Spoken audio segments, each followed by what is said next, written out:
Bienvenue sur Le Crible, le podcast qui vous parle de ce qui, trop loin des normes, des codes, des modes et des conventions, n'aurait pas dû fonctionner, peut-être même pas dû voir le jour. Le Crible vous parle de produits, d'œuvres majeures ou mineures dont la renommée, le financement et l'existence tiennent du miracle. Bienvenue dans l'univers de l'improbable devenu essentiel. You weren't on any mercy mission this time. Several transmissions were beamed to the ship by rebel spies. I want to know what happened to the plans they sent you. I don't know what you're talking about. I'm a member of the Imperial Senate on a diplomatic mission to Alderaan. You are part of the Rebel Alliance and a traitor. Take it away! Bonjour à tous, bonjour Pierre.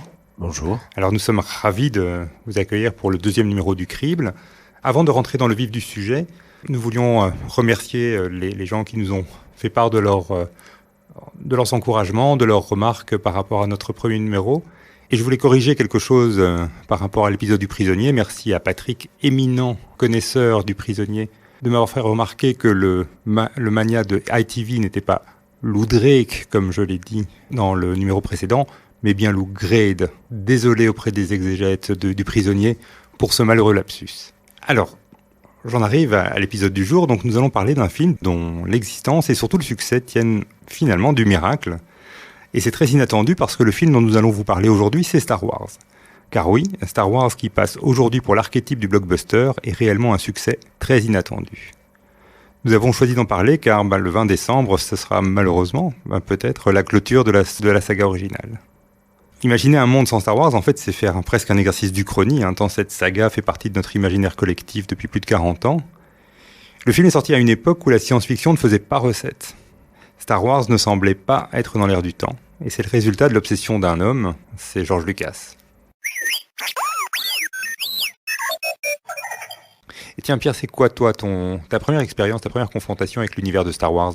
Dans mon cas, ce qui est assez rigolo, c'est que ma première expérience avec Star Wars n'est pas liée au film lui-même, mais plutôt à ses produits dérivés. Quand j'étais gamin, mais je veux dire, le film était déjà sorti depuis un certain nombre d'années. Je crois que c'était plutôt d'ailleurs au moment de la sortie de ce qui maintenant est appelé l'épisode 6, mais donc en l'occurrence au moment du retour du Jedi. Mais j'avais pas vu les films à l'époque, mais je collectionnais les figurines. Et ce qui était rigolo, c'est que je leur attribuais des rôles en fonction de leur degré de monstruosité. Donc j'étais particulièrement fasciné par ceux qui étaient les plus difformes et les plus...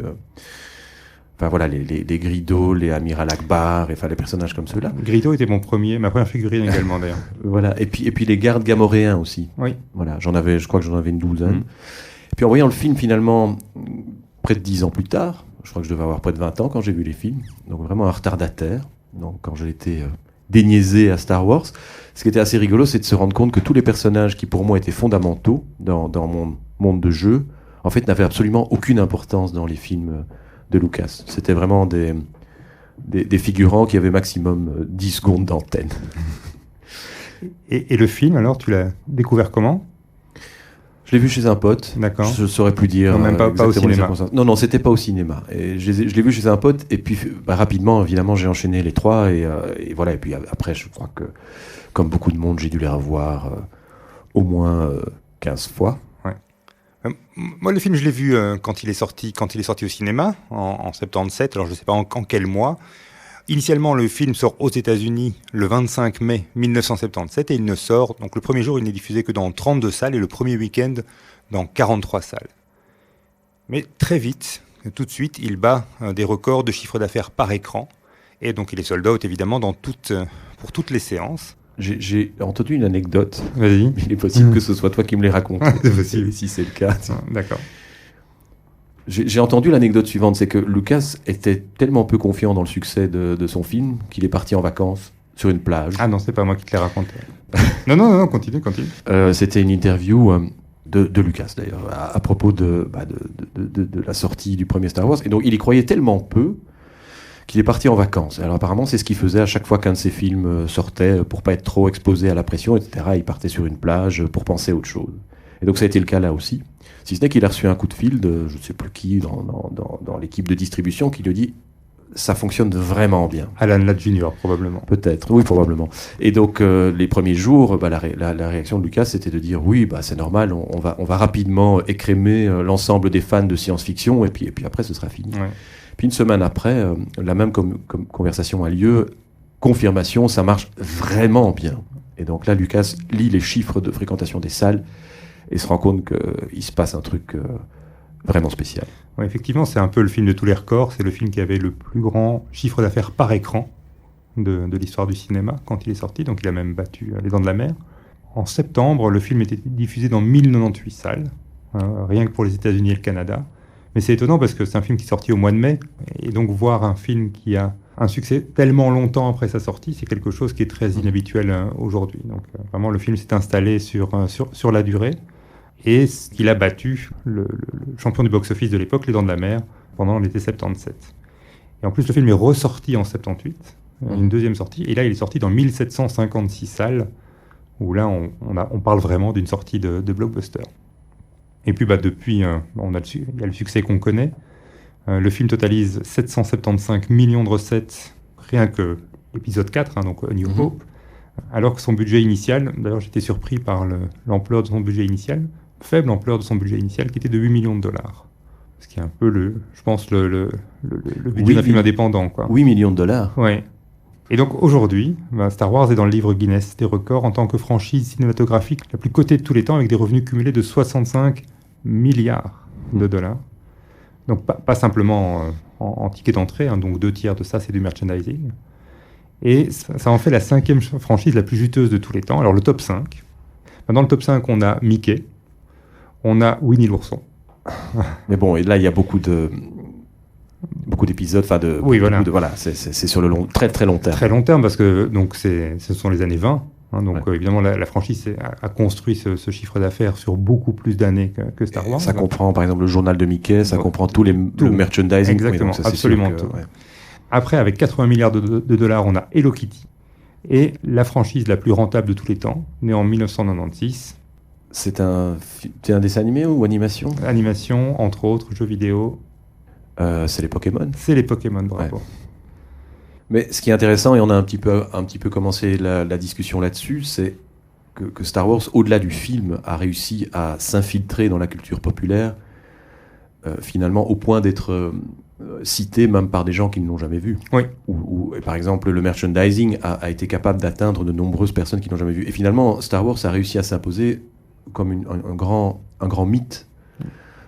On pourrait considérer que Star Wars est un équivalent pour la génération des baby-boomers et après, de ce qu'a pu être, je sais pas moi, ce qu'a pu être l'Iliade, l'Odyssée, la Bhagavad Gita, voilà, parce qu'il y a un petit peu tous les éléments, je veux dire, le grand affrontement un peu manichéen entre le bien et le mal, mais malgré tout avec une perméabilité entre ce bien et ce mal, donc il y a un véritable enjeu moral, avec un univers où se côtoient des éléments psychologiques auxquels on peut se rattacher, mais aussi des éléments fantastiques. Et là, pour le coup, on est quand même dans le space opéra le plus gigantesque qu'on puisse imaginer. Donc l'imagination n'a vraiment pas de limite. Et puis c'est un des rares univers complètement originaux du cinéma. C'est très rare que le cinéma ose créer un univers. Bon, on a eu Avatar plus récemment, mais c'est rarissime en fait des films qui osent arriver avec un univers qui n'est pas issu de romans ou bien qui ne sont pas des remakes. D'autant que dans le cas de Star Wars, c'est un peu le contraire qui se produit, vu qu'il y a les films. Il y a d'abord évidemment la trilogie canonique, et puis il y a les prequels qui veillent à la trilogie de se faire rebaptiser, donc on n'est plus 1, 2, 3, mais 4, 5, 6. Moi j'ai toujours un peu de difficulté avec ça. Et puis il y a aussi l'univers élargi. Donc ça veut dire qu'il y a toute une série de livres qui ont été écrits autour de la saga, dont certains d'ailleurs donnent lieu maintenant à des adaptations qui sont un peu les genre numéro 7,5, 8,5. Mais il y a une pléthore de littérature sur l'univers de Star Wars qui contribue finalement à faire grandir cet univers bien au-delà des films. Et pour ceux qui sont vraiment des fans, voire des geeks de Star Wars, c'est sans limite. Il y a moyen de s'immerger complètement dans cet univers.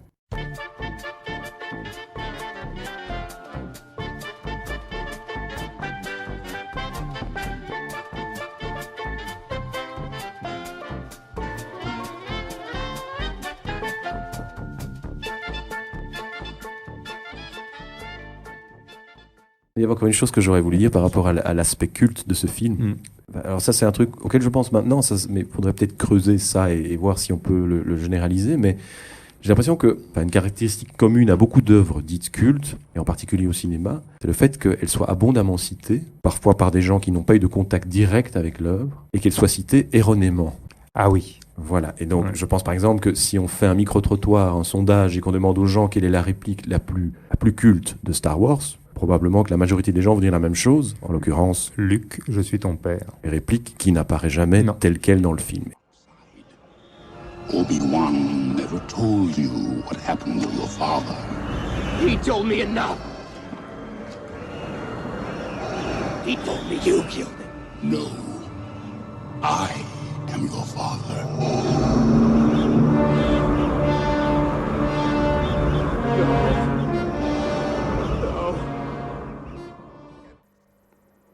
Donc on l'a entendu, la phrase est « Non, je suis ton père ». On retrouve un peu quelque chose de similaire dans beaucoup de films cultes. Enfin, je sais pas, moi, je pensais à Casablanca, par exemple. Play It Again, Sam. Dieu sait s'il y a une réplique culte. On peut regarder le film à l'endroit ou à l'envers. Elle n'est jamais dite comme ça. J'en vois deux autres. Il y a par exemple Le Silence des Agneaux. Dans Le Silence des Agneaux, on a tendance à citer la phrase « Hello Clarice ». Donc la phrase que Hannibal Lecter dit à Clarice quand il la voit. D'ailleurs, cette phrase a été reprise dans une parodie du Silence des Agneaux. Donc c'est dans le film The Cable Guy. Jim Carrey s'enduit le visage de bacon pour ressembler un peu à Hannibal Lecter. Et puis il dit « Hello Clarice ». Mais cette phrase, de nouveau, n'apparaît pas du tout dans le Silence des Agneaux. Il lui dit un simple « Good morning ». Et puis bon, la plus connue, mais là c'est peut-être simplement une nuance, mais c'est dans Forrest Gump, où il dit soi-disant « Life is like a box of chocolates ». En réalité, Forrest Gump dit « Life was like a box of chocolates ». Alors, c'est une petite nuance, mais c'est quand même une nuance. Et sur la jaquette du DVD à l'époque, il était écrit « Life is like a box of chocolates », phrase qui, malgré tout, n'apparaît pas telle qu'elle dans le film. Mais ce serait intéressant de voir s'il y a réellement une corrélation entre le degré de citation erronée et le niveau de sur l'échelle du culte. Il y a un phénomène qui décrit ça s'appelle l'effet Mandela, donc qui décrit le fait que nous ayons un souvenir commun, mais un souvenir qui en réalité n'existe pas. Oui, il y a aussi un film avec un génie de la lampe incarné par Shazam, je pense. Voilà, Shazam, film que beaucoup de gens ont vu et qui apparemment n'existe pas. Non. Donc voilà, revenons au crible. Posons-nous la question de dire, mais voilà, ce film que nous connaissons tous, est-ce que c'est vraiment un miracle ? Parce que visiblement personne n'y croyait. Donc il a été produit par la Fox, mais la Fox n'y croyait pas trop. George Lucas n'y croyait même visiblement pas trop. Enfin, il avait vraiment très envie de faire le film, mais je pense que ça a été fait dans l'angoisse. Mais c'est quand même un projet qui traînait depuis de nombreuses années avant de le mettre en œuvre. Absolument. Il y a même un téléfilm qui met en scène Lucas dans ses années d'école et qui en fait s'amuse à trouver des éléments dans la jeunesse de Lucas qui auraient pu inspirer certains personnages et certains événements dans la saga. Je crois que le film en question, c'est un court-métrage qui s'appelle George Lucas in Love et il est disponible sur YouTube. Il est assez amusant et on vous le recommande. Pour ceux qui ont la flemme de le chercher, on le mettra sur la page Facebook du Crible.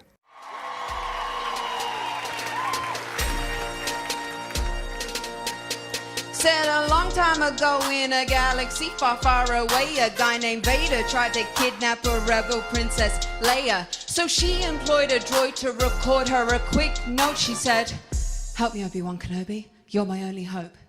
Bon, finalement, Lucas a fait son film. Il a été convaincant parce qu'il a quand même pu convaincre la Fox de lui donner de l'argent. Alors pendant la post-production, il a fait une projection test, mais sans les bruitages, sans les effets spéciaux et sans la musique que nous connaissons tous. Et visiblement, Star Wars, sans les effets spéciaux, ça ne marche pas.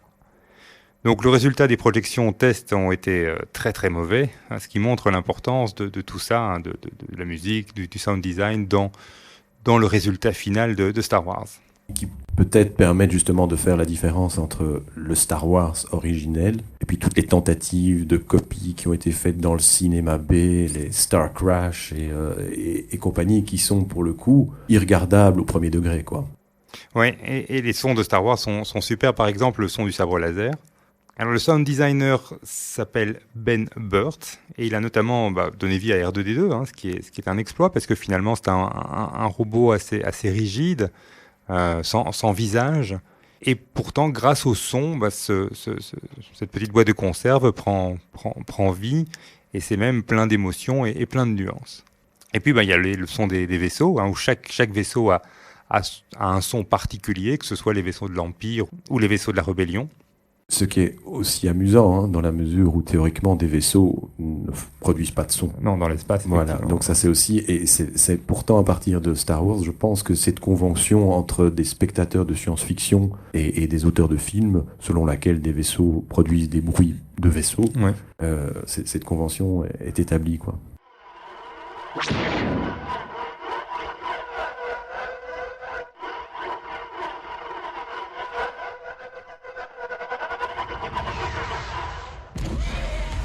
Dans la fameuse projection test dont on vient de parler, Star Wars avait été montré donc sans la musique de John Williams.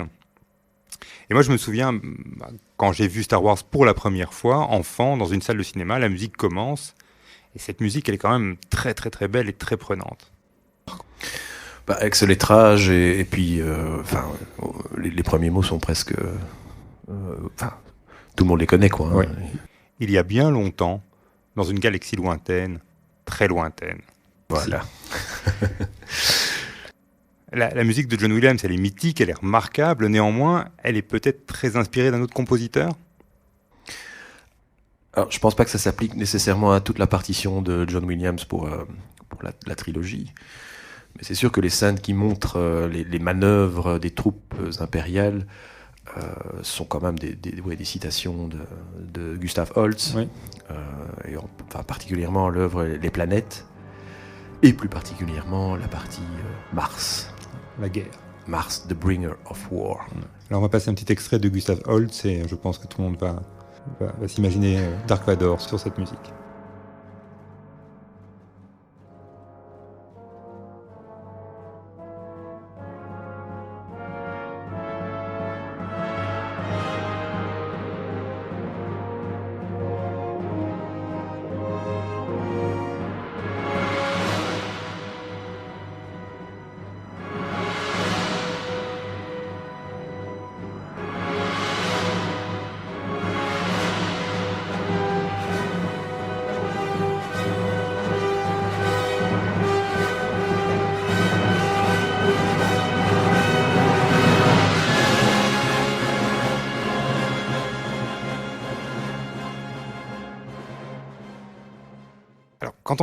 Quand on regarde la science-fiction de l'époque, on a des films comme Soleil Vert, comme Solaris de Tarkovsky ou encore Rencontre du troisième type qui s'adressent plutôt à un public adulte. Et c'est pas une période du cinéma où le cinéma vise un public adolescent. Et voilà, Star Wars, pour le coup, parle à un public adolescent. Est-ce que ça pourrait être aussi Est-ce que ça pourrait expliquer partiellement aussi son succès ? Probablement, ça peut effectivement expliquer l'attachement générationnel à ce film. C'est vrai que la thématique aussi est assez... par là des adolescents, sans vouloir faire de la psychanalyse de comptoir, même si ça en est un peu, mais bon, c'est quand même... il est quand même question d'un père écrasant, encombrant, qu'il s'agit d'éliminer. Donc c'est quand même... Il y a quand même une composante un peu édipienne là-dedans. Ouais. Et du point de vue, évidemment, plutôt du point de vue de l'adolescent, le Luke, quoi. Ouais. Ce que je trouve intéressant aussi, d'ailleurs, c'est de voir que cette série a quelque part vieilli avec ses fans de la première heure, puisque si on regarde l'épisode 7, donc le moment où arrive finalement la troisième trilogie, avec Kylo Ren. Voilà, exactement. Et là, c'est drôle de voir qu'il y a vraiment un renversement de la perspective aussi par rapport à ces questions familiales, puisqu'ici, on est plutôt du côté de Han Solo et de Leia Organa qui sont très inquiets pour les bêtises du petit, quoi. Et donc c'est vrai que le public qui s'identifiait à un adolescent en révolte se retrouve aujourd'hui à la place de parents très inquiets. Donc on est passé un peu de l'autre côté de la barrière. Ouais. La saga a vieilli avec ses fans. Absolument. Le film était le rêve obsessionnel de Lucas, et on a dit que la Fox n'y croyait pas. Mais bon, la Fox a quand même investi pas mal d'argent dans ce projet. Et on dit que c'est grâce à Spielberg qui y croyait beaucoup, mais aussi et peut-être surtout grâce à un homme providentiel en la personne d'Alan Ladd. Mais alors, Alan Ladd, c'est qui ? Alors, Alan Ladd, c'est un extraordinaire acteur de western et de films noirs. Mais celui dont on parle, c'est Alan Ladd Jr., qui est donc en l'occurrence son fils, et qui semble avoir été un prodige de l'industrie cinématographique de l'époque, puisque je crois qu'il avait 38 ans et était déjà directeur général de toute la division cinéma chez Fox. D'accord.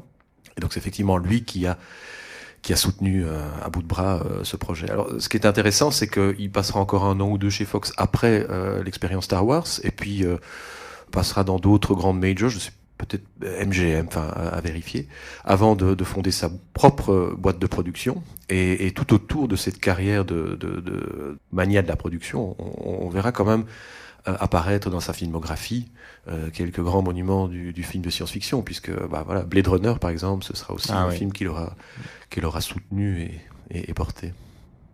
Et puis pour la petite histoire aussi, il est le beau-frère par alliance de Cheryl Ladd aussi.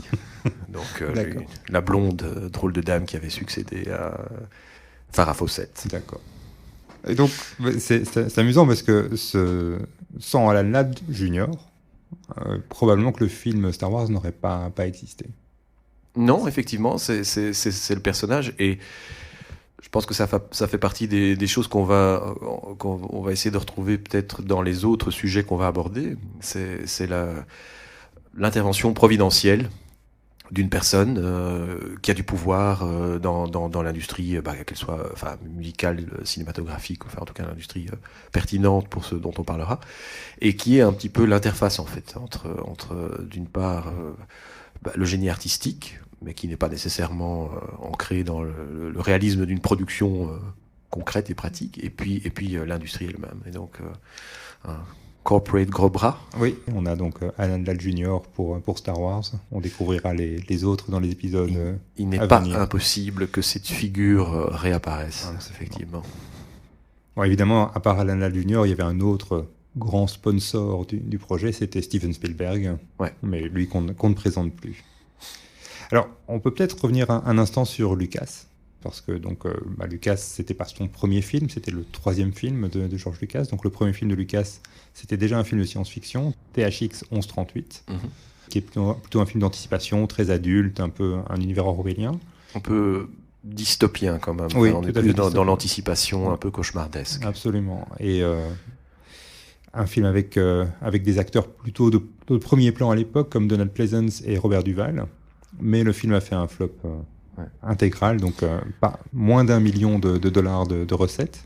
Et puis il y a un deuxième film qui marchera beaucoup mieux, mais qui n'est pas du tout un film de science-fiction, qui s'appelle American Graffiti, qui est déjà un film adolescent, qui raconte la nuit de quelques adolescents américains en 1962, une sorte de trame classique de ces étudiants qui passent leur dernière nuit avant de tous se séparer pour aller à l'université. Et puis on voit un peu leur destin parallèle se jouer sur une nuit.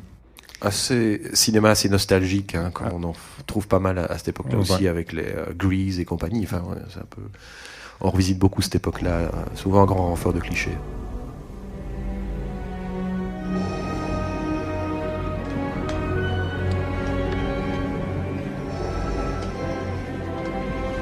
I love you. I know.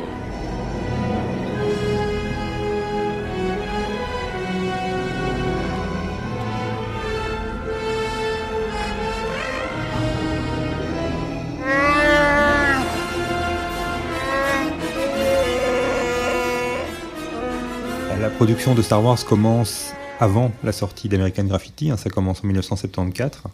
Et avant American Graffiti, donc avant le succès d'American Graffiti, George Lucas n'avait fait que THX 1138, donc c'était pas encore un réalisateur de premier plan, et la Fox lui a attribué $150 000 pour l'écriture, la production et la réalisation de Star Wars. Et donc ça c'est son cachet, c'est pas le budget du film. Non, c'est son cachet, donc le budget du film c'était donc 8 millions de dollars, et puis il y a American Graffiti qui sort, qui est un succès, et du coup ça permet à Lucas de renégocier avant la sortie de A New Hope, et ce qu'il a négocié c'est les droits sur les sequels, parce qu'il avait déjà cette vision d'une trilogie, et il a aussi négocié, alors je connais pas exactement les détails du deal, mais il a négocié le fait de récupérer le merchandising de Star Wars. Ce qui est un bon coup de négociation. C'est très très belle négociation. C'est un coup de poker probablement, mais je pense qu'il y a peu de films dont le merchandising a été aussi indissociable du film. Ouais, c'est clair. D'ailleurs, ce merchandising, les droits sur le merchandising ont été revendus par Lucas à Disney pour 4 milliards de dollars. Donc, je pense que c'est un bon deal. Ouais, un beau return sur l'investissement. Alors, encore un mot à propos de Lucas, de ce calvaire qu'a pu être Star Wars. Donc, George Lucas a créé pour Star Wars la société Industrial Light and Magic, devenue une immense société, mais à l'époque, il l'a créée parce que Douglas Turnbull, qui était le responsable des effets spéciaux de 2001, merveilleux d'ailleurs, a refusé de participer à Star Wars, donc encore quelqu'un qui n'y croyait pas. Et donc, l'aventure ILM se passe mal dès le début. La moitié du budget des effets spéciaux Star Wars est mangé par une seule scène. Je ne sais pas laquelle, mais une seule scène. Ce serait intéressant de trouver laquelle. Absolument. Et ça stresse Lucas à tel point qu'il pense faire une crise cardiaque. Il est hospitalisé. Bon, finalement, ce sera simplement une sorte de grosse crise d'angoisse ou une insuffisance respiratoire. Il sort de l'hôpital, reprend vraiment le contrôle de façon obsessionnelle sur les effets spéciaux pour pouvoir boucler le film avec le budget qui était quand même relativement modeste.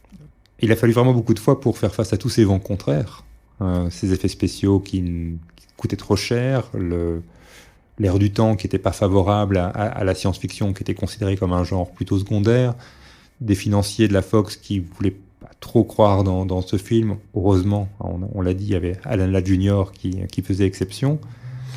Un casting aussi avec des gens inconnus. C'était d'ailleurs une volonté de Lucas de mettre des inconnus, et même Harrison Ford a dû presque forcer sa place dans le casting parce que Lucas considérait qu'il était trop connu, donc il n'y avait même pas d'acteur pour attirer le grand public. Donc, a priori, on n'avait rien pour faire une grande saga cinématographique. Oui, parce qu'en plus, il y a une petite illusion rétrospective, c'est-à-dire que maintenant, on connaît tellement cet univers que, voilà, ça nous semble... le pitch semble évident. Mais c'est vrai qu'il faut imaginer dans un monde dans lequel Star Wars n'existe pas encore, voir un type qui arrive et qui pitch ça à des producteurs. Enfin, voilà, c'était pas gagné. C'est sûr que c'était pas gagné.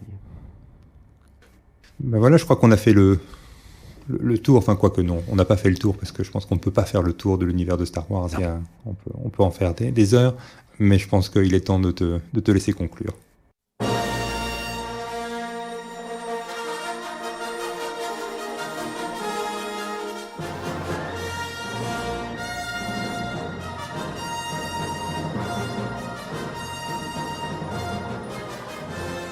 Nous voici donc arrivés au terme du 2e épisode de notre feuilleton consacré à cette créature encore indéfinie, protéiforme, versatile et mystérieuse que constitue le crible. L'occasion peut-être de recentrer un peu le débat et de nous rappeler la mission que nous nous étions donnée initialement. Car le crible, ça n'était pas uniquement un prétexte pour permettre à Philippe et moi-même de partager notre passion commune pour les œuvres étranges, improbables et cultes. En filigrane, il y avait tout de même la volonté de dégager l'esquisse d'une théorie du crible, ou plutôt d'une théorie de ce qui précisément parvient à déjouer le crible. Alors du point de vue de cette enquête, par ailleurs très ambitieuse, que nous avions annoncée, qu'avons-nous appris jusqu'ici ? Le premier élément d'une théorie du crible, ce qui pourrait en constituer le point de départ, ce serait le rôle fondamental joué par un créateur visionnaire. Alors, un créateur, ça semble évident, parce que sans créateur, il n'y a pas d'œuvre, et sans œuvre, il n'y a pas de crible. Mais visionnaire, le point a son importance. Patrick McGowan et George Lucas ont ceci en commun. L'œuvre qu'ils ont choisi de livrer au public est profondément idiosyncrasique. En ceci que nul autre qu'eux-mêmes n'aurait pu la porter. Il s'agit de créations radicalement originales et disruptives. Et dans les deux cas, la gestation aura été longue et patiente, comme un complot qui sourdissait dans l'ombre et se nourrissait du tout venant dans l'attente du grand jour. Patrick McGowan aura passé 8 ans comme acteur principal, producteur et auteur occasionnel de Destination Danger, Danger Man, avant de larguer les amarres pour plonger son agent secret dans les énigmes métaphysiques du village. George Lucas, quant à lui, nourrissait depuis l'adolescence l'idée de réaliser un vrai space opéra aux dimensions space opératiques, ce que les moyens technologiques de son époque rendaient impossible. Conséquence de cette longue maturation, et longue frustration sans doute, quand vient le moment de la confrontation avec le monde extérieur, il n'est plus question pour le créateur de transiger ou d'accepter la moindre compromission. Un créateur et sa vision donc. Mais l'histoire pourrait s'arrêter là. Car si le rêve est une condition nécessaire, il n'est en rien une condition suffisante. Et l'intransigeance du créateur pourrait tout aussi bien se heurter à l'indifférence du reste du monde, et sa vision rester à l'état de vision. Mais c'est là qu'intervient un second personnage, celui de l'intercesseur. C'est un personnage dont en toute logique l'existence elle-même devrait être complètement improbable. Au départ, l'intercesseur a dû être un agent corporatiste comme les autres, et son langage est celui du fric. Rien ne le distingue a priori du corporate gros bras ordinaire.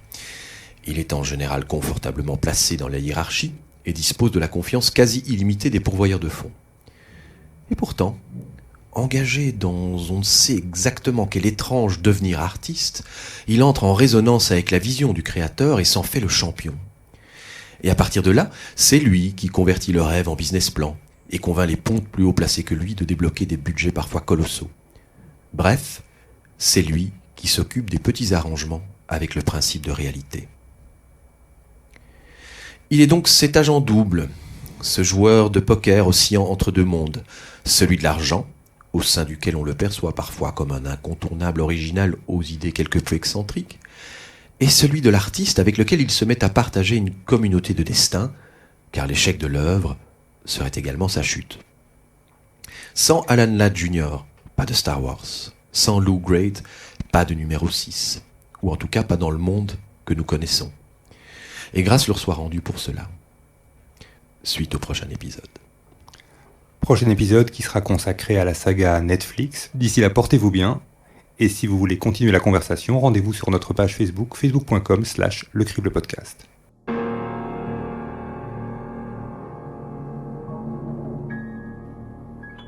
Le crible est presque parfait, presque parfait, presque parfait.